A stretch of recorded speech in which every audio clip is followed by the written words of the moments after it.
please go to Nuts MMA on Twitter and follow us there. We are Nuts and Bolts MMA on Facebook and Instagram. Also on YouTube, please go there and drop a like and a subscribe. We post the videos there of every show that we do, and share the content if you get a chance to. We will greatly appreciate that. We are behind the scenes working all the time. We are sorry for the delay. There was some technical difficulties that prevented us from doing a show last week, but we are back on it. We are going to be pumping out shows probably 2 a week from here on out. And, after the last UFC pay-per-view, I just kind of maybe had a little bit of Connor fatigue. Everyone and their mom kind of knows what happened during that event, and we'll go over it a little bit in a little bit. But, I didn't really miss it that much because it was like the Connor talk was just so overwhelming. It makes it a little bit of unattractive for a dedicated hardcore fan like me. But at any rate, we will talk about that in a little bit.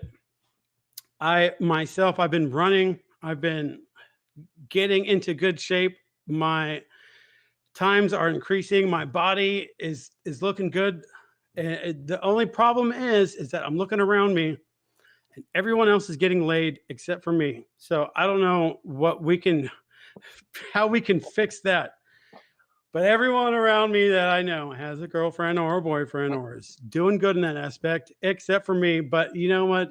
Good things come to those that wait. TJ started soccer. My boy, it's probably his second time actually doing anything organized with any group of kids. But I'll tell you what, in the 95-degree heat that is there at 11 in the morning, he is running after the ball. He's getting after it. He doesn't know quite exactly what to do. The skills will come in time, but you know what? His heart is there. He's out there. He's sweating. He's sitting on the bench drinking water. He might be a little bit behind some of the kids that have been playing soccer for a while, but I will be damned if I won't tell you I'm proud of my boy TJ right now. He is getting after it, and he doesn't quit. That's one thing I told him is that once you get out there, you once you're committed, you don't quit. We're gonna, even if it's uncomfortable, it's gonna be hard, it's gonna be tough. One thing that we do not do is quit. Even if he wants to give up in the middle of the season, he's not going to be able to do that. But it seems like he likes this soccer thing. Hopefully, baseball and jiu-jitsu will come. Okay, but for today's episode, for this episode 24, we are going to be getting into some news. There's been a bunch of fight announcements. We're going to get into that. We're going to get into some of the recaps that happened for the last two events. We're going to skim off the top right there. We got some Twitter beef. But right now, I am joined by the president of the Diaz Brothers fan club, Mr. Nicky B. Nick Shiesty. How are you doing? I'm good, brother. Thank you. On this lovely Thursday. So you started balling again. How did last Monday go for you? The game itself was hard. Some of our teammates left the state. Some of them just opted out of the season. One of our teammates I found out had heart surgery, so he's not playing with us. Oh Lord! So we were shorthanded and all out of shape, and none of us had played in a while. So we all had to play the full 40 minutes, and it's been a while. So is this still like a 3-on-3 league, or you guys got Ice Cube there, or what's going on? No, it's a full 5-on-5 rec league that we've been doing for a long time at this point. Close to 10 years probably, with different indoor or outdoor. It's an indoor league. So we play in a boys and girls club that's in the San Fernando Valley. And it's been a Monday night league for a while. We played on the weekends a little bit here and there, but we've won the league 5 times, I think, as a group over 10 years. So we're usually pretty good, just because we've been playing together for a while. But it was sloppy. We lost by 1 on a last second 3-pointer where we didn't really defend the ball that well. So, Bummer, Wow. but it happens. Wow. Yeah, I used to play pickup games on Saturday morning, hungover as shit, and that was when I sprained my ankle the worst. Mm. Was a wide open layup. I went to just, hit it off the backboard. Uh, I did a jump shot right under the rim, which, Mhm. was probably completely unnecessary, but my left foot came down and then boom, just rolled the shit out of it. And it was like so bad because I was just off of a terrible breakup with somebody, and it just added to the misery that uh, I severely sprained my ankle. I was fully extended up, came down on it, rolled it, and I used to skate as a kid, and I was never really good, and I rolled my ankle a lot uh, Mhm. doing that. But yeah, so my ankle's still not good. I mean, I can see. my worst injury came in this league, shooting like a free throw line kind of floater, and some guy undercut me, took away my landing area, so I landed on his foot, and it was like a high ankle sprain. So I was in like a soft cast walking boot for probably like 2 weeks, and then kind of like a variety of different braces. But I was out for like 6 weeks. See, I never went to the doctor. I probably should have, but I just hobbled around for a little bit on crutches and stuff, so I don't think it Yeah. healed right, which is probably why I still have problems to this day. I ran 8 miles yesterday. I call it the M&M because 8 mile. of obvious reasons. Mhm. And yeah, my ankle still swells up after every run. Maybe I should get that looked at. I don't have health care right now, but maybe once I join the union, I will. That's enough about us. Actually, I have one more question for you. I asked you about the Rainbow Room earlier, which is Yeah. a pretty famous Hollywood spot, and then you said you never go out drinking. So is that a decision you made throughout your lifetime, or is that a recent decision that you made that you don't go out drinking? I just don't drink anymore, period. So it's like, if we're gonna go out to like meet somebody at a bar, I mean, everything's been closed for a year, so we're not doing that either. But yeah, if I go out with friends, like we can go, but no one's ever like suggesting the Rainbow Room. But me personally, I haven't been drinking since my mom passed away a couple years ago.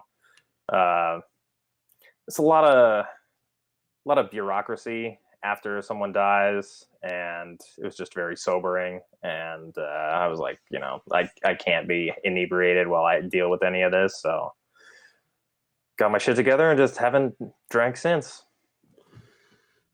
Well, yeah, I definitely can relate with that. I'm sorry to hear about your mom. Well, thank you. Was it alcohol related, or you No, just no, didn't want no. to you just didn't want to deal with it?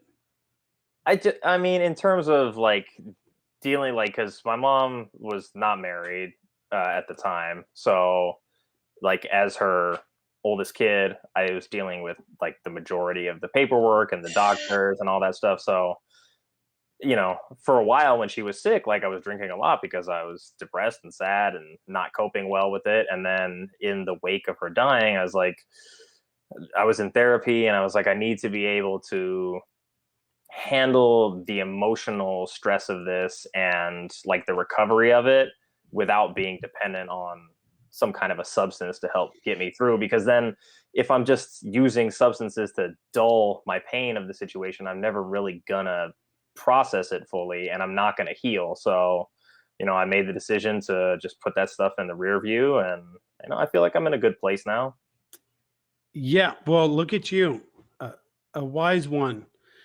Yeah, I come from a long line of people who bury their feelings in drugs and alcohol, and I've lost people that are very close to me because of these issues. So I commend you for having that capability to look at 30,000 feet, to know that you have to really process these feelings, and that drugs and alcohol are just going to prolong it. And eventually, the chickens come home to roost, Bobby Boucher. They But do. on a brighter note, I think I have something that's going to put a smile on your face I think with so too.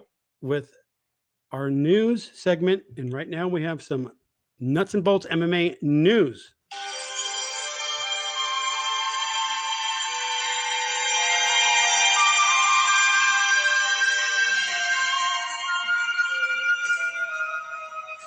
Leading story: Nick Diaz is back, bitches. He's back.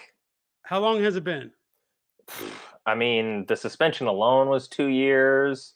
So it was what, when he fought Anderson Silva? That was All right, gotta be. hold on. Let's just get to the nuts and bolts of it. Robbie Lawler will fight Nick Diaz at UFC 266 on September 25th, which is not coincidentally, since we're on the topic, that's the day that my oldest brother died that got me into MMA. But we're gonna keep moving on with some positive energy. And Robbie Lawler versus Nick Diaz at UFC 266. That's the same card that Volk and Tough Challenger. I can't. Ortega. Ortega. Jesus Christ. And Valentina Shevchenko is going to fight Lauren Murphy. On that card, UFC 266 is shaping up to be a monster. So I want to get your first initial thoughts of Nick coming back. Can he still do it? I mean, we keep, and I'm guilty of it. I keep discounting the Diaz brothers, but tell me what is your insight going into, and I think we talked about potential opponents for Nick Diaz when he was coming back, and I think Robbie Lawler actually got mentioned in one of our episodes. So I think so too. We may have just talked about it in the chat, but yeah, it's like you're looking at like realistically, like what do you want to do with Nick? He wants to come back and fight.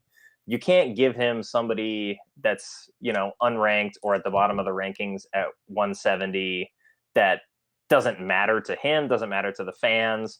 So you start looking at like, okay, well, do you want to put him against somebody in maybe the top 15 and see where he's at contender wise? And then I think just the narrative for him and Lawler just has been on the table for a long time. Both guys want the fight. Robbie definitely wants it. And Robbie's come so far since that first fight. And so is Nick. Like Nick went and left the company, won the title in Strikeforce, defended it a few times, I think. Went on that Anderson Silva fight was his last fight, and that was 2016. So it's been a long time since Nick has stepped inside the cage, and you have to just feel it out a little bit. If he comes out and he puts Lawler away, a guy who's a former champion, who's got a great reputation, and he looks good doing it, then maybe that's the time where you move him up into the ranked conversation to see what he wants to do.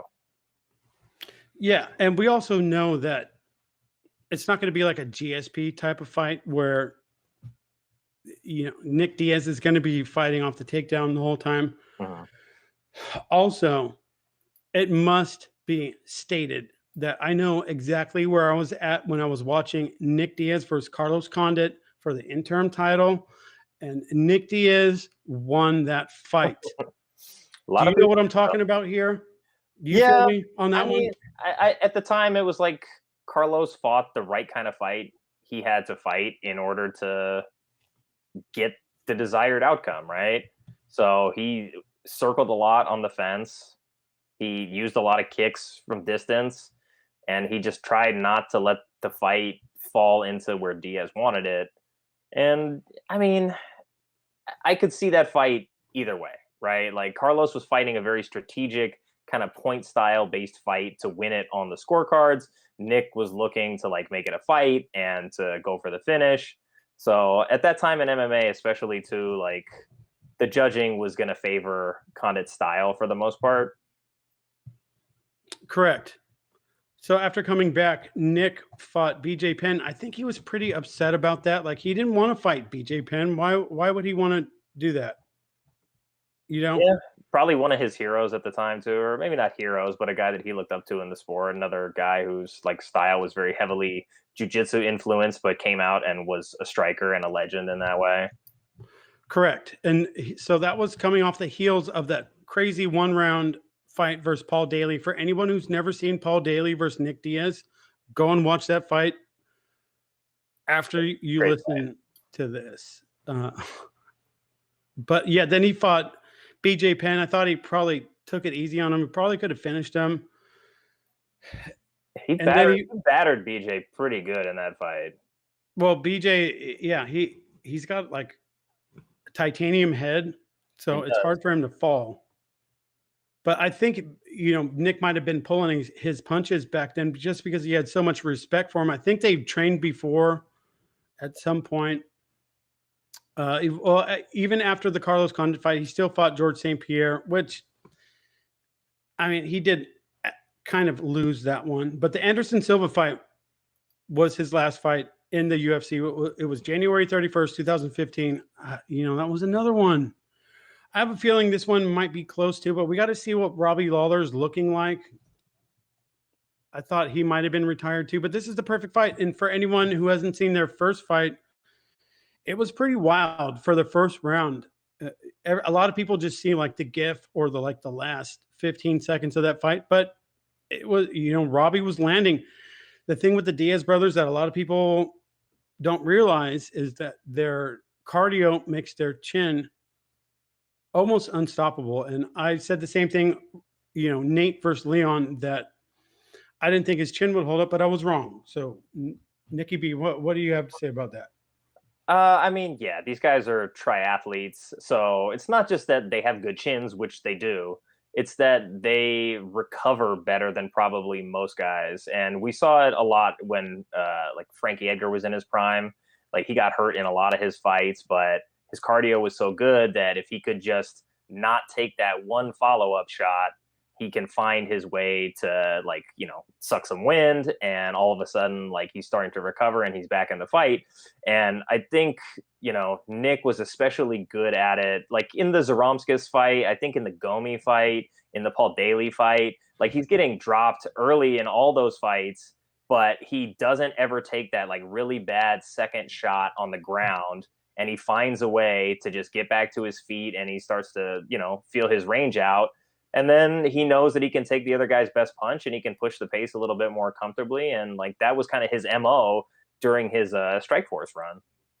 Well, I want to disagree with you here and say that, yeah, they actually do get hit with those knockout shots. But what science has brought to us in the recent years is that if your cardio is insane, then your ability to take punishment is also insane. That's why these guys keep hanging around. Although it's been 6 years, over 6 years.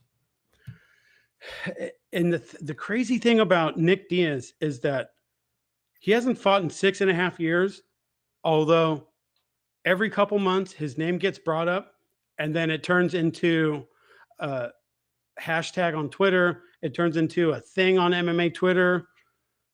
It's like he can never go. They never go away. It's always right there in our face. And now we're finally getting the return of Nick Diaz. It's like you can't escape this dude. It's almost like COVID talk. Yeah, I mean, the crazy thing is he's never not in shape, and he probably would have fought sometime in the past 5 years had the Nevada State Athletic Commission not pushed to have him banned for life and got him the 2-year, I think, suspension for marijuana usage, which is now, out the window. Which brings us to our next topic. Actually, Pat Lundvall, the stupid...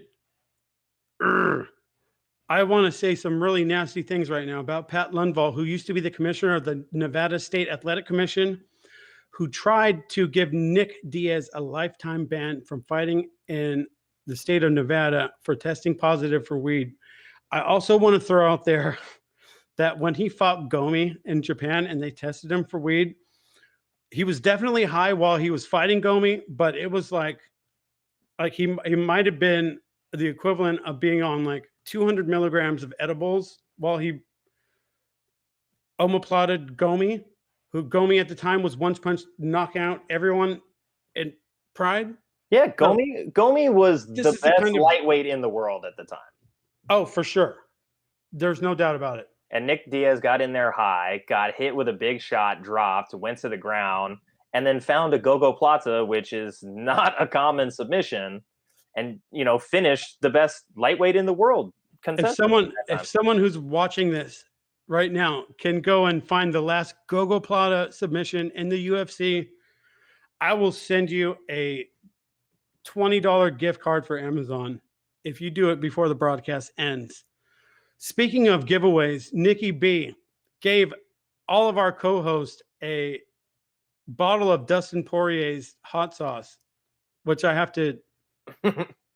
just have to comment on right now. That was dope, and I love it. I'm addicted to it. It's But delicious. let's move on to the Nevada Athletic Commission has now decriminalized weed. I want to call it decriminalized because they were treating people that had smoked weed as like felons or something. And I mean, I guess there's a debate to be had whether weed is a performance enhancing drug or not. I mean, I don't know. Caffeine is a performance enhancing drug. So are amino acids. So are a lot protein powder. So where do you draw the line? I think that it doesn't make you like Hulk, it doesn't make you like the Flash.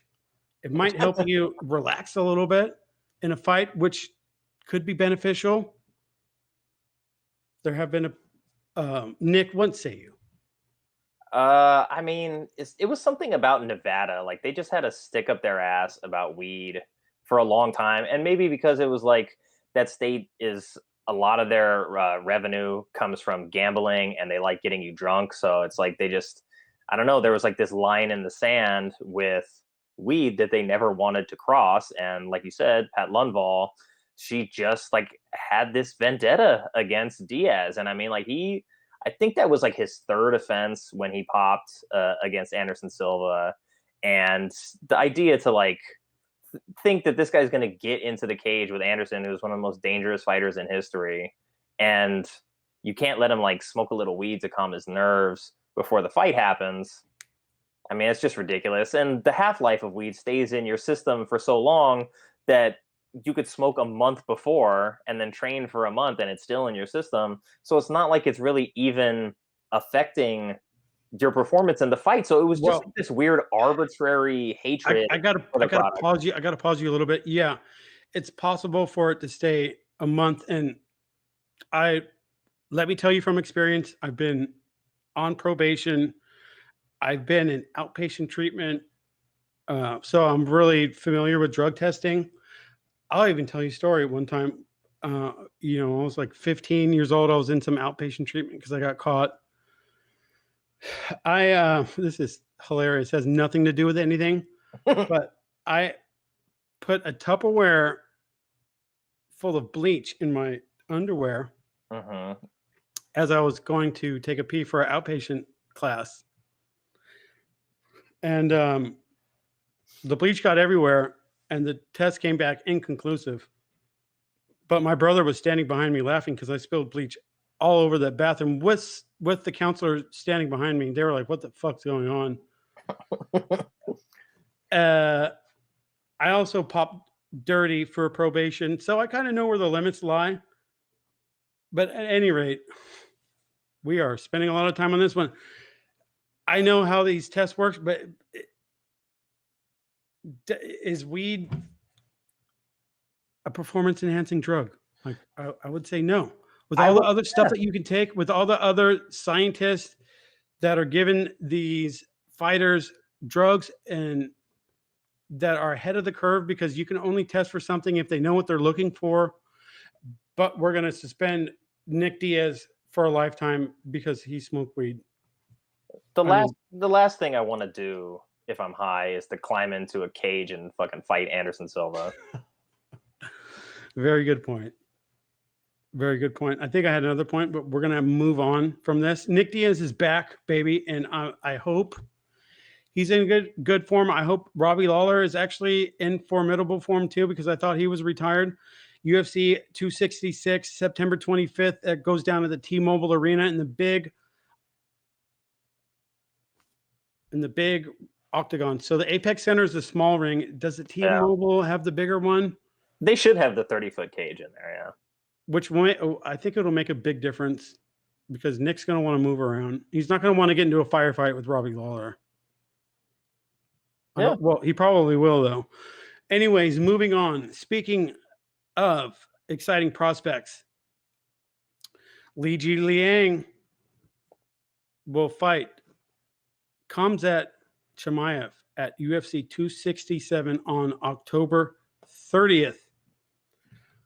So here we got Khamzat Chimaev back after his COVID-19 scare, which I guess he had like so severe symptoms that he was thinking about retiring. I guess he had COVID and he kept training like a madman, which made everything worse. Once you deplete your system like that, you keep training. It makes your whole immune system worse, which you need a good immune system to fight off COVID-19. So, Nikki B, I will ask you, is this the right fight for Khamzat? I think so. I mean, everybody, I think, wanted to see the Rockhold fight at middleweight, but realistically, like, you're coming back from a really debilitating illness where your training was screwed up, like you're coughing out blood is what I heard. So I like this. I like this a little bit better. I mean, I think Zhang Ling is 12th at 170, so like it's still a top 15 guy.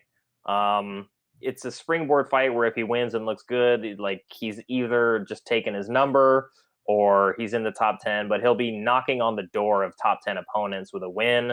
So that gets him heading in the right direction. And say Khamzat really is as dominant at 185 as he is at 170, maybe you don't necessarily want to put This fight's at 170. Yeah, I'm just saying, like, in terms of the Rockhold fight, like, he didn't take it, but also maybe that's not the best fight for Rockhold either. Although Rockhold is a fantastic grappler and a stud, and I'm happy to see him back at 185. Well, I heard Khamzat turn that fight down. Yeah, I think so.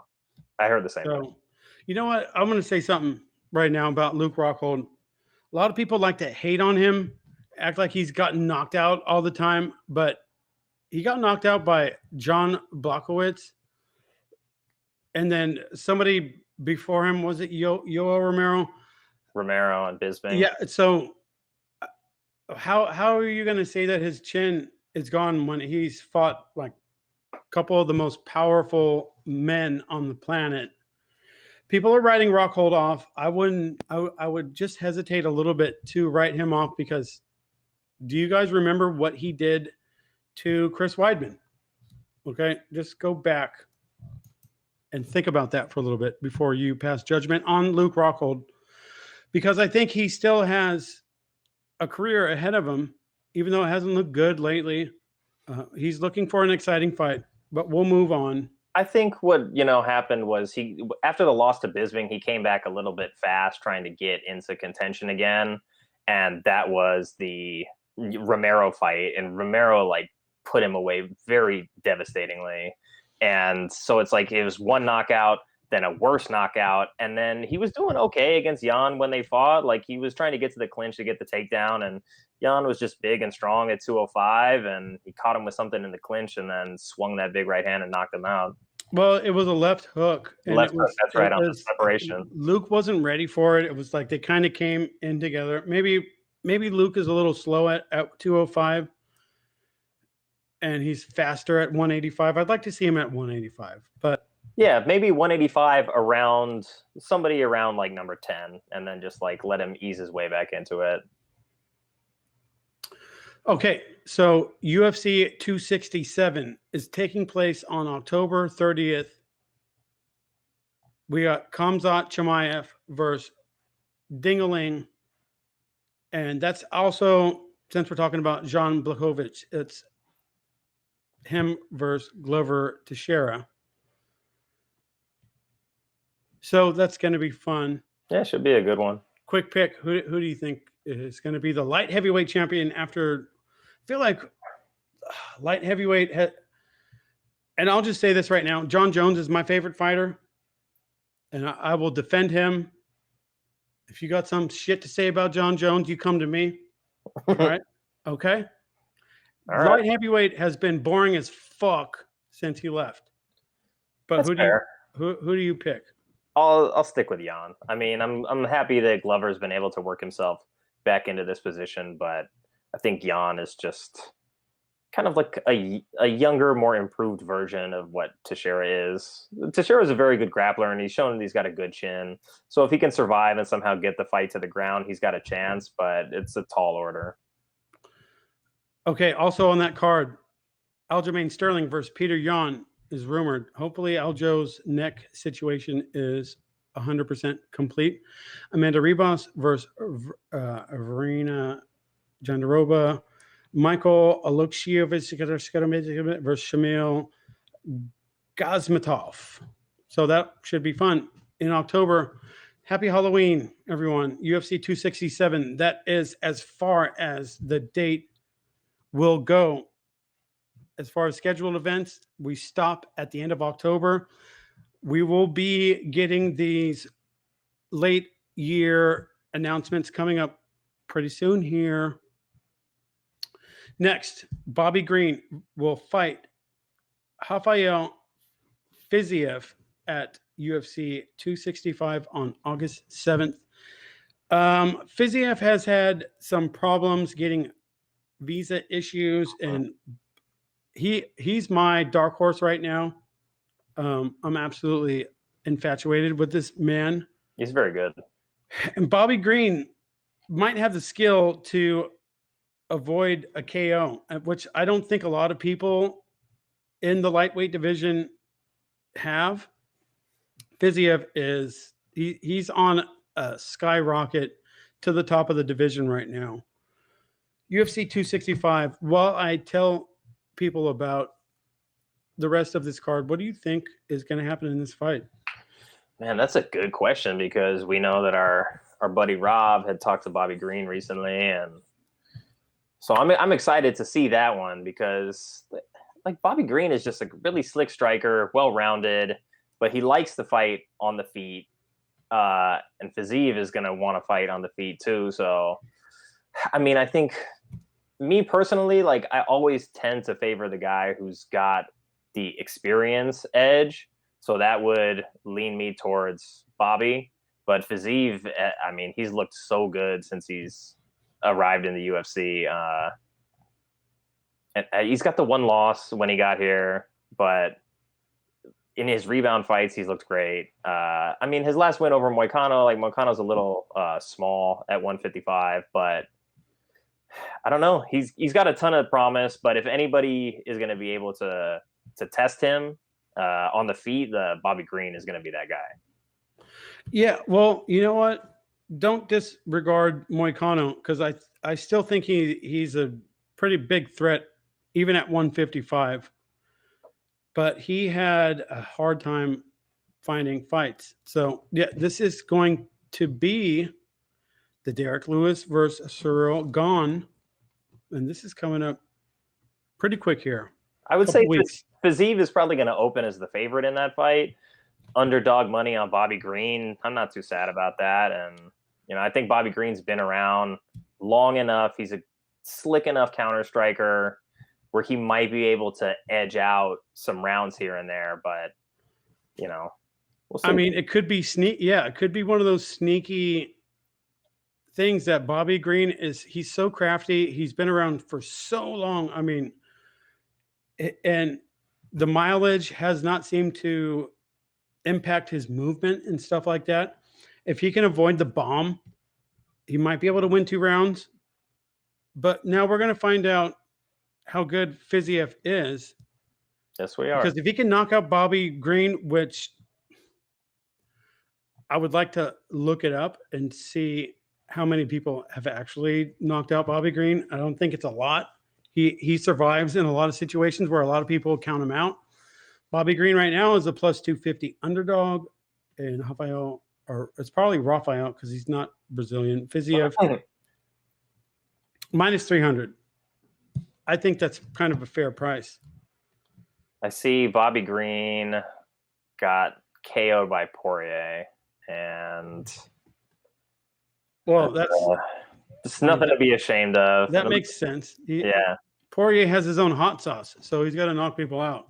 he does. It looks like Tim Means back in King of the Cage.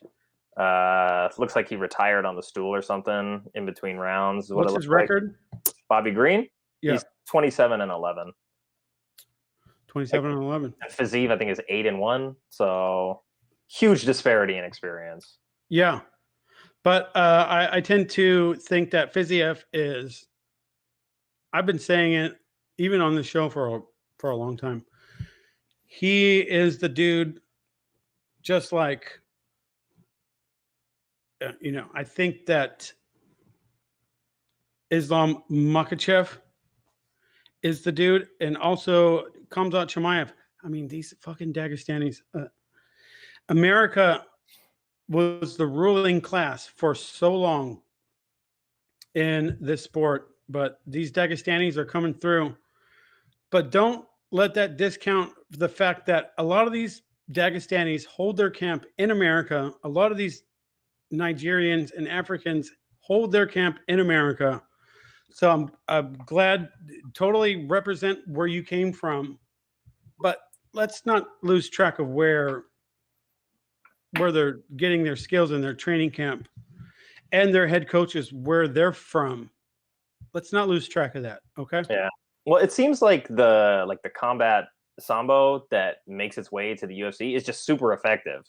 So these guys that go and become the master of sport in that combat sambo, it just gives them a kind of wrestling that most guys stateside don't deal with. Like, it's not the kind of wrestling that gets produced through like D1 schools.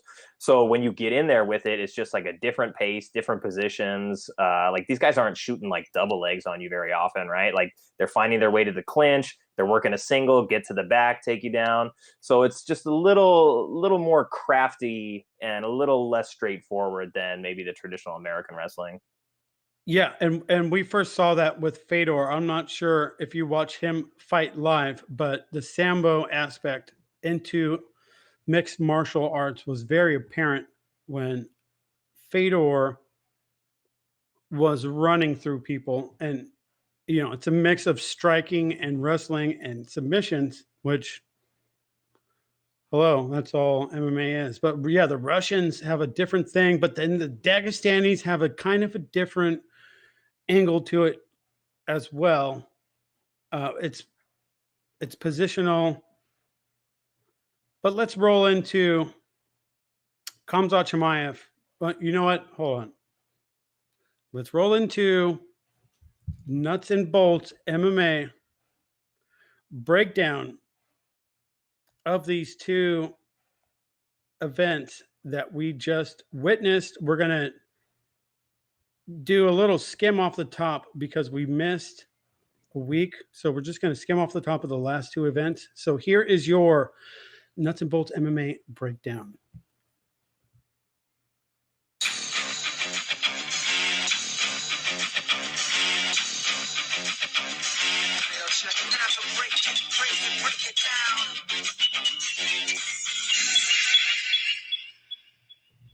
Since we're talking about Khamzat Chimaev, he defeats Thiago Moises round 4.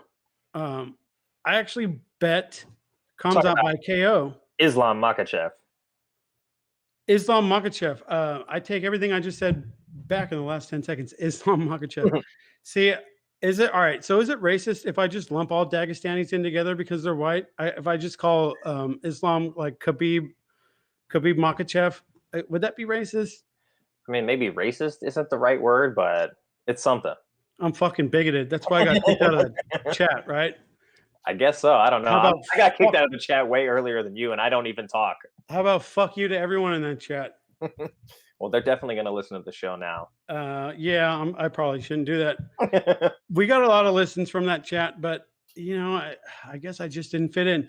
Anyways, let's start with Islam Makhachev. Islam Makhachev defeats Thiago Moises, 4th round.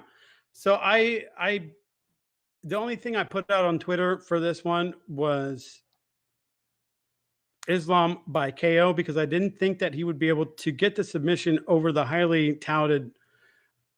I mean, the guy had all the credentials for grappling. Yeah, I think multi-timed Check world off champ. all the boxes. So I didn't think that he would be able to get the submission, but once you tire someone out and you punch, he could see. The thing is that he could have gotten the KO. He could have did what Misha Tate did in her fight. We'll talk about that in a minute. But I think he wanted to make a statement by submitting the submitter. But what did you see that happened in this 4-round fight? Yeah, I mean, Moises looked like fairly comfortable and confident early, and I think it was the end of the first round though. Like it was either the end of the first or end of the second round. Like he went back to the corner, and it looked like he was beaten already. And like you said, that particular style is just so grindy, and it makes you work so hard defensively. Because it looked like Moises was so good that he was avoiding getting his back taken for a long time, but they were playing that game against the fence for 15 minutes straight, and eventually by the time like that the back take actually happened, it's like his neck opened up and he was just exhausted. And it says a lot about the kind of pace that Makhachev can put on you when a guy who's an exceptional jiu-jitsu player gets submitted in the fourth round. Yeah, it also had to do a lot with his stand-up, his kicks that he throws out. He uses his stand-up.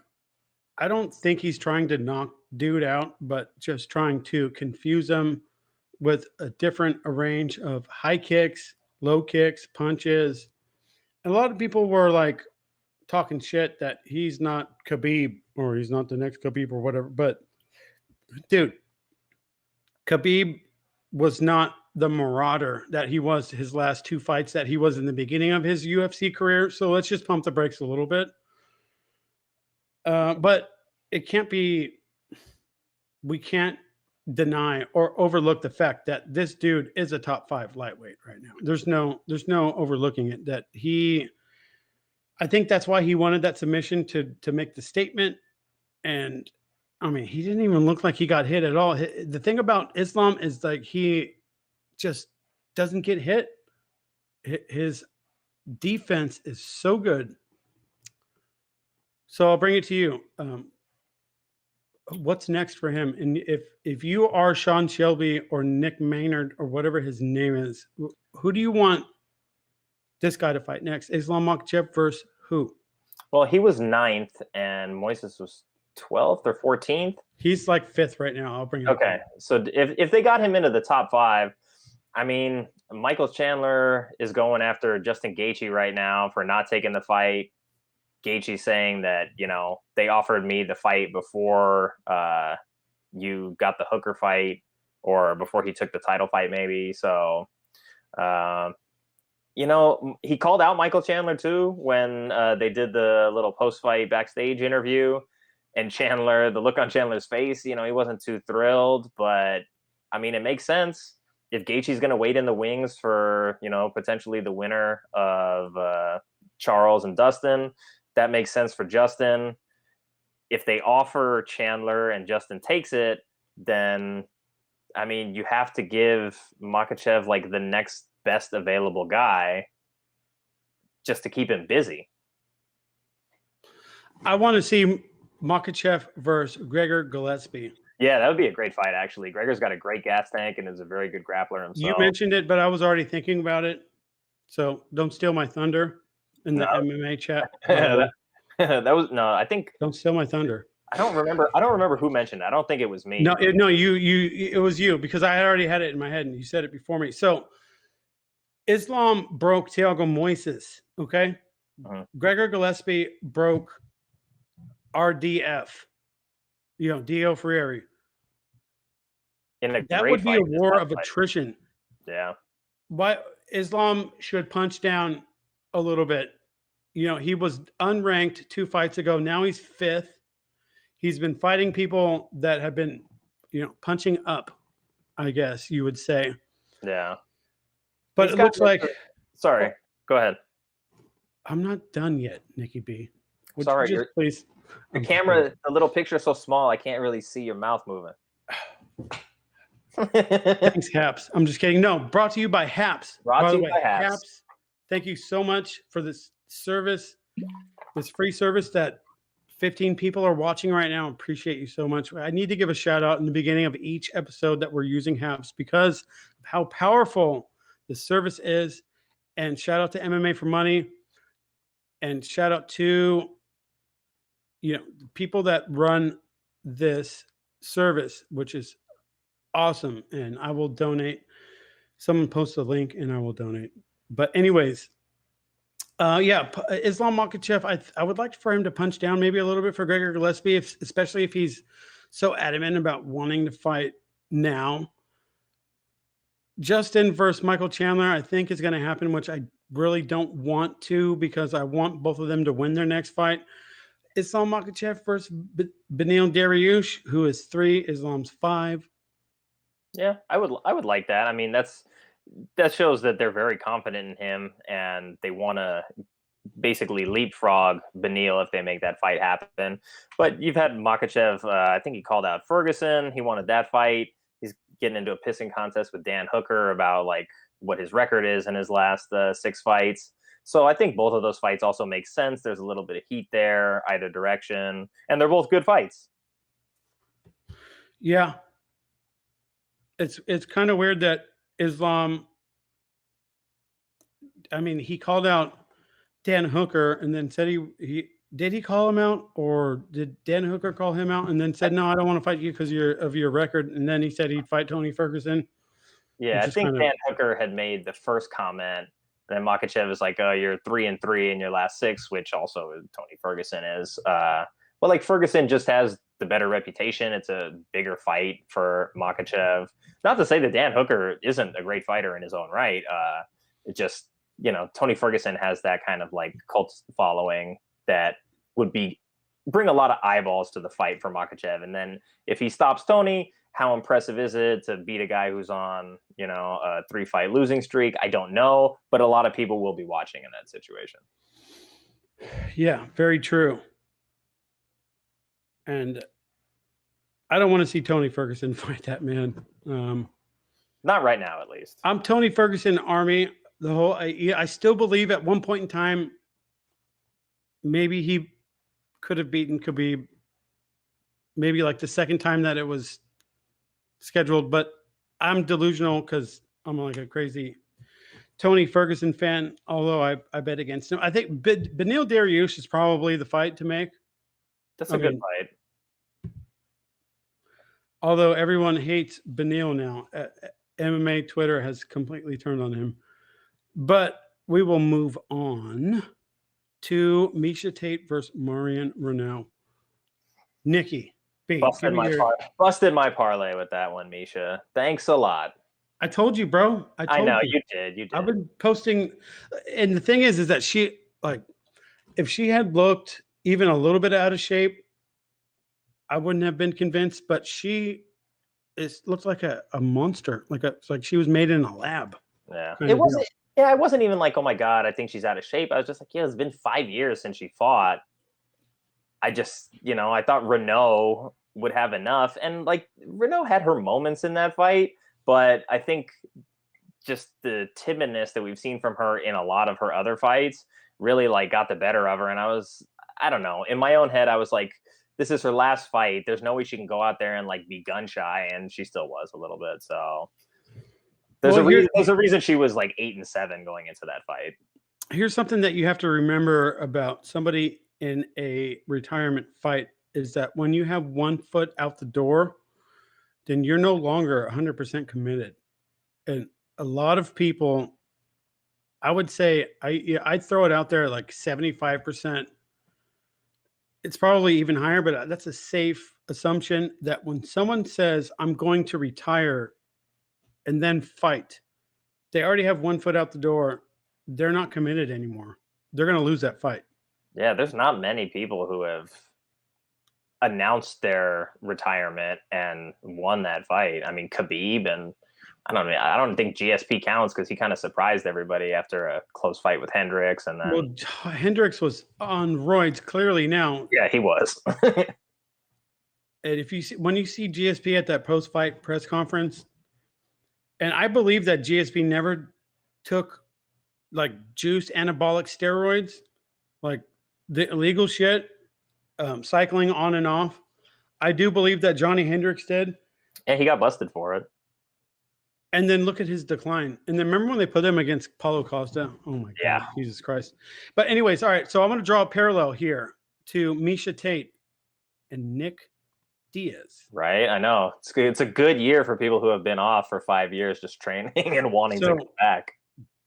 don't disregard these OG legends coming back after multiple year layoffs. Some people don't believe in ring rust. Sometimes it's true.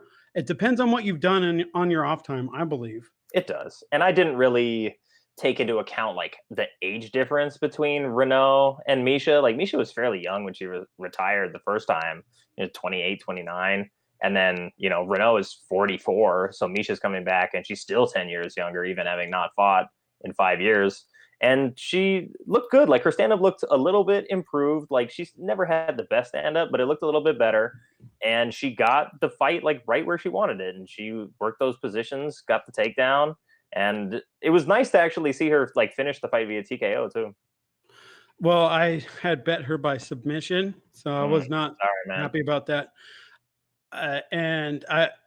We had no podcast last week, so none of the bets were official. I did win some money at UFC 264. We will be recapping. I will be recapping my betting at the next show tomorrow. And we will be previewing UFC Vegas 32 with a special guest and special interview with a prominent MMA reporter. But let's move on. We're going to skip Twitter beef tonight, but we have two more fights to talk about. Gilbert Burns versus Wonder Boy. I got this one completely wrong. I thought Wonder Boy would be able to stop the takedowns. What the hell happened? Yeah, well, like what we talked about with this fight was that Gilbert cannot wait for the takedown, right? He can't let Wonder Boy get comfortable at range. He has to go for the takedown at the very beginning of the fight and force the issue. And that's exactly what he did. Because if he lets Wonder Boy fight on the outside, like he's not going to be able to hit him. So, Gilbert pressured, got the positions that he wanted, took down a guy that's really hard to take down, to be honest. And super hard. Yeah. Impossible. Exactly. So Gilbert looked super impressive. The fact that he was just able to get inside the distance with ease and make Wonder Boy uncomfortable was really impressive. And, he was the better grappler, so it wasn't so surprising, like, once he got a hold of him, that he was able to out-grapple him. But just credit to Gilbert Burns for coming up with, like, the right game plan and knowing exactly how to fight that fight and just putting it all together really beautifully. And, he came back, and I think after the Usman loss, like, he knows that he has to go through all of the top contenders. And from what we've seen, like, he's not afraid of any of them. He wants all those fights. So I'm happy for Gilbert. Yeah, so am I. I like him. I like Wonder Boy more just because he's like the complete antithesis of what you think an MMA fighter is. That's fair. I like Wonder Boy. No, you don't. Quit pretending like you like Wonder Boy. I'm just kidding. No, we're both nice dudes. Kind of on the outside. But when it comes down to it, Wonder Boy is a savage. I wanted to see him win. I thought he'd be able to stop the takedown and keep the fight standing. I really did. And Gilbert was able to, that third round, was able to keep him down. And which sucks because I think the only one that can beat Kamaru Usman maybe is Wonder Boy with the kind of a style evade and point strike kind of style, evade the clinch, evade the takedown. But guess what? Maybe he cannot do that. Maybe he can't. I mean, I understand where he was coming from, thinking that he has the style to do it. But I mean, Usman's got a hell of a fucking chin on him, and he is going to come forward on Wonder Boy, and he's going to close the cage off. And eventually he's going to get a hold of Wonder Boy, I think, and get that fight to the ground, and it'll probably go worse than it did with Burns. I thought he had lights out takedown defense. I will put that. I will state that right now, which I was wrong about that. But we also, have some. We'll throw in a little. The shook one. Got some Twitter beef here. We'll throw this one in. Gilbert Burns Dorino. 2, Leon Edwards. And I will do this in my best Brazilian accent. Leon, why are you so quiet? Leon Edwards. Nobody respect, but I do. When we fight October, November, you tell me. Gilbert Burns is calling out Leon Edwards, which I'm not mad at that fight at all because I think Kamaru is going to fight Colby next, but they haven't even announced that one. What the fuck's going on with the welterweight division? It's starting to drive me crazy. Yeah. One more thing to talk about before we get out of here. Sean O'Malley versus Chris Moutinho. I'm perfectly fine with the stoppage. Tell us what happened during the fight and if you are okay with that stoppage. I mean, had he stopped the fight maybe a little earlier, I think it would have been like less of a blow, because it's like you let him absorb all these strikes for so long. He's still moving forward. You could see that like he was hurt. His face is busted up. Ultimately, I think in a vacuum, you look at it, it's like probably not a bad stoppage. But considering like all of the damage he had taken to that point, you're kind of asking, I think it was Herb Dean again in that fight. You're asking Herb, like, where is your threshold actually for like when you're going to stop it? Because you let this happen for the entirety of this fight. Nothing has really changed over the course of the fight other than O'Malley's getting a little bit tired from just beating this poor kid's face in. And then in the last 30 seconds, you don't even let him like fight till the end of the fight. I mean, it sucks, but you got to think that like Moutinho's taking the loss anyway. He got the fans that he was going to get out of his performance. Like he became like the most popular guy overnight, the best newcomer in the UFC in a long time. And then stopping it early, like, does it really change that? Like, no, it probably actually gave him more fans because more people didn't like seeing the fight get stopped with like 30 seconds to go on the clock. But yeah, he had taken a beating to that point. Herdine saved him from himself a little bit. I would just like to see in situations like that at the post-fight press conference, I want to see the referees like answer for the decisions they make. Like, and Mark Goddard has been pretty good about it on Twitter, like coming out and like explaining his position. And in that Gilbert Burns fight, there were some shots to the back of the head and people were like all up in arms about it. So Goddard put the replay up in slow motion where you can actually see that maybe 2 of the 6 shots that got thrown actually landed in an area that was illegal. So it wasn't like he just hammer fisted the back of his head 6 times in a row. Most of them missed. One of them was flush and the other one was kind of borderline. So I like that, but it just seems like there's so many layers of accountability for like the fighters and like the decisions they make and how the fight goes based on them. And there's like no accountability for the referees who, you know, they're employed by each state commission. It would just be nice for them to be part of the discussion process, especially when fights happen like that. Because Herb's just going to tell you, like, I had seen enough, and like he'll give you his best explanation. But I think it would just be better for the fans to have that access to the referee's mindset in situations like that, because the referees definitely get shit on a lot when they make an incorrect stoppage. Yeah, and they're never praised for the good ones. Exactly. Well, so this kid, Moutinho, Chris Moutinho, he got hit in the head 177 times. That's a lot. So, and they weren't, I mean, significant strikes, 230 by ESPN's app count. And to his credit, he landed 70 of them. And at one point, you can tell that O'Malley might have been getting a little bit winded punching this dude. And there was a time where we're thinking that this kid, you know, O'Malley gets tired, then this guy lands one shot. But here's the thing is that we're in mixed martial arts. Fighter safety is paramount. You casuals maybe don't understand that concept at all. You just want to see people's heads fucking chopped off and stuff like that. But for long time fighters, fans like me who have seen and witnessed, people like Chuck Liddell, Gary Goodrich. I don't want to call too many people out on my show and say that they're have CTE and that they're they're not the man that they once were. But once you've been hit in the head 170 times, and who's to know that the next 30 seconds is not going to be another 20 times, and that's going to put you in a coma. Like, this is and I'm an old school boxing fan too. You have to go back and watch these fights that happened a long time ago where there was 15 rounds and not 12. A lot of people died. Some people died, dude, and it's only a matter of time. It's going to happen in the UFC via knockout or via weight cut. It's going to happen at some point. So until it does, then you're gonna have these casuals saying that they fucking robbed O'Malley or they robbed Chris of his dignity of going 3 full rounds.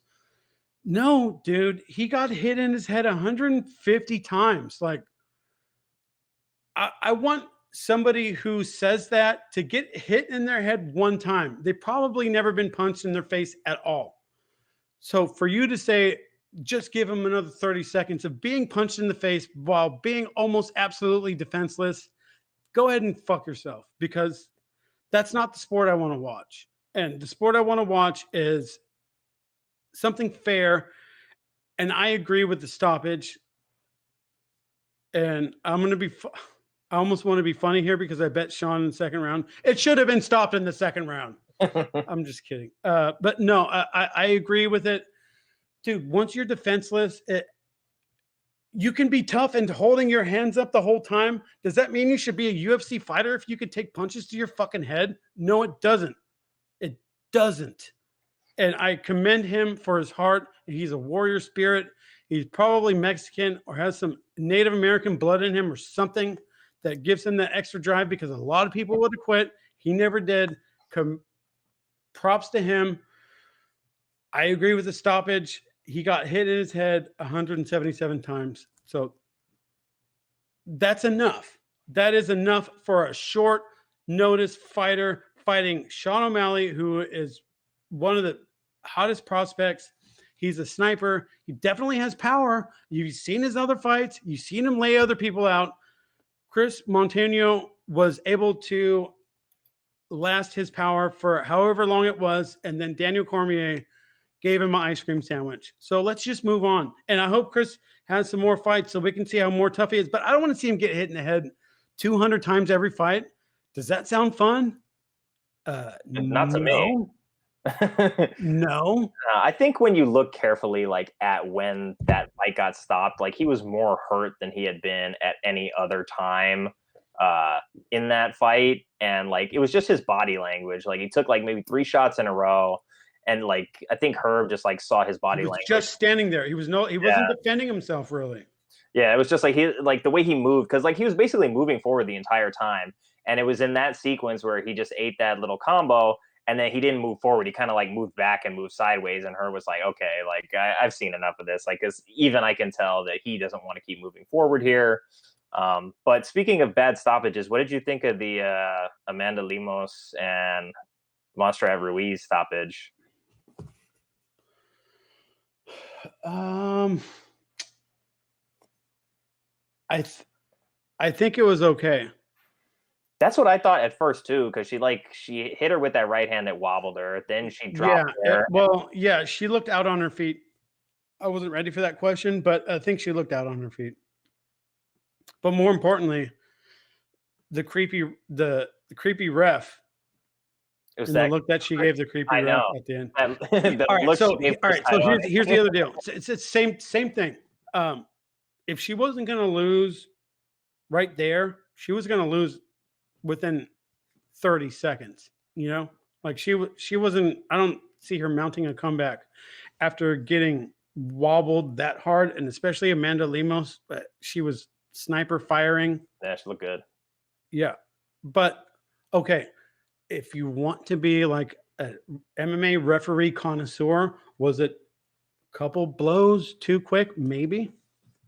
But fighter safety is paramount, and I've been here since the old school days, and it's not pretty what these a lot of these fighters look like. So I think fighter safety should be first. I'd rather have an early stoppage than a late stoppage. Late That's exactly, stoppages piss me off more than early yeah, stoppages. that's exactly what I was going to ask you, because like it's so hard to perfectly end the fight like at the split second you need to, because the referee is also watching as we are. So he sees the moment, but sometimes he can't always get in there at the right time, or she.